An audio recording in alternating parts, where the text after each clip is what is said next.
En live de Dakar. Korchosa, Afropixel. Utopie non alignée, c'est le thème de cette année. Mesdames et messieurs, bienvenue à cette 6e édition du festival Afropixel. Aujourd'hui, sur le plateau de la Web TV, nous recevons monsieur Alban Carbier-Labasse. Je ne vous en dirai pas plus, je vous laisse tout simplement le découvrir. Monsieur Labasse, bonsoir. Bonsoir. Pouvez-vous nous dire qui est monsieur Labasse, s'il vous plaît? Alors, je suis Alban Carbier-Labasse. J'ai travaillé pendant plusieurs années à Dakar, à l'Institut français. Et aujourd'hui, je suis à Paris où je m'occupe d'un programme qui s'appelle Afrique en création, où on travaille à l'accompagnement des opérateurs culturels du continent africain, leur structuration, la formation, l'accompagnement des artistes également. Donc tout ce qui touche à la culture numérique sur le continent m'intéresse beaucoup. Voilà, Afropixel est à sa 6e édition. Que pensez-vous de ce festival? Moi, je suis un fan de la première heure. Je crois que j'ai raté seulement la première édition, si ma mémoire est bonne.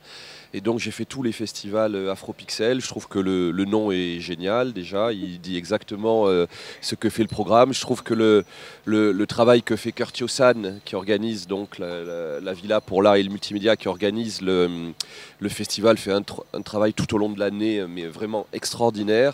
Je connais très peu de centres culturels en Afrique, au moins en Afrique francophone, qui font un travail équivalent sur la promotion des cultures numériques.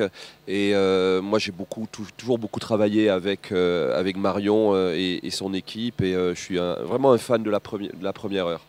Les utopies non alignées, c'est le thème de cette année. Qu'est-ce que ça vous dit, les utopies non alignées?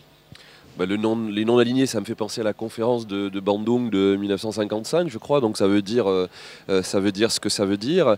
Et puis les utopies, à l'heure où Felwine Sarr fait un tabac avec son livre Afrotopia, qui est un véritable manifeste, je trouve que c'est un bon sous-titre au festival, les utopies non-alignées. Je crois que là aussi c'est très clair, et c'est dans la droite ligne de ce que fait Kertiosan et Afropixel depuis des années, c'est-à-dire voir comment on s'empare des nouvelles technologies, des cultures numériques pour un propos alternatif, un propos indépendant, une pensée libérée, autonome.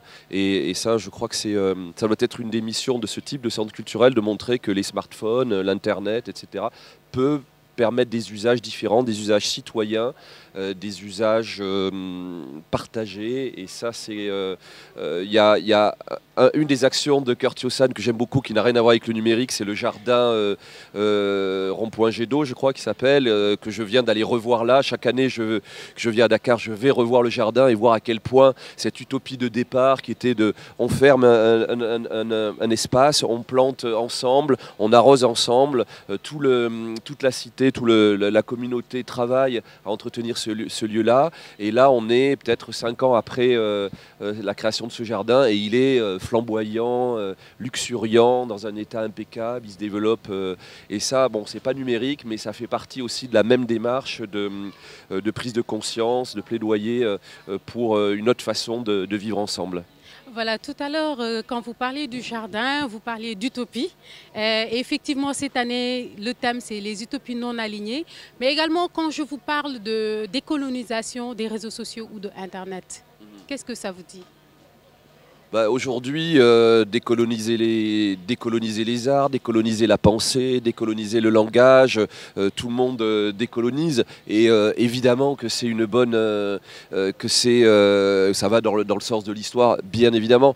Après, sur la question des réseaux sociaux d'Internet, je pense que on est tous un peu colonisés, hein, que ça soit au nord ou au sud, et je crois que la nécessité de se décoloniser, elle dépasse la conception initiale de la décolonisation, et je crois qu'on a tous besoin de se décoloniser de l'Internet, et là, ça n'a rien à voir avec le nord ou le sud. En tout cas, moi, je viens apprendre ici auprès de Kertiosan et auprès d'Afropixel, et c'est ici que j'ai découvert le plus souvent des façons de travailler de façon alternative, de ne pas être prisonnier des, comment on les appelle, les GAFA, hein, les Big Five qui colonisent le monde de l'Internet.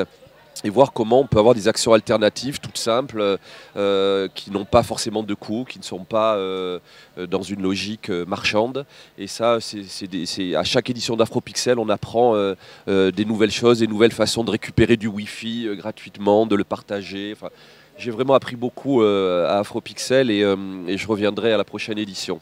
Voilà, en parlant de la prochaine édition, quelles sont vos perspectives avec Afropixel? Ah, moi, pour l'instant, j'en sais rien. Mais s'il y a moyen de travailler ensemble, ça sera toujours avec grand plaisir. Et l'équipe d'Afropixel le sait. Et je suis à leur disposition. Je vous remercie, Monsieur Labasse.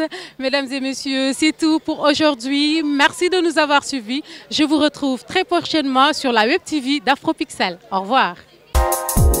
En live de Dakar. Culture Sound. Afropixel.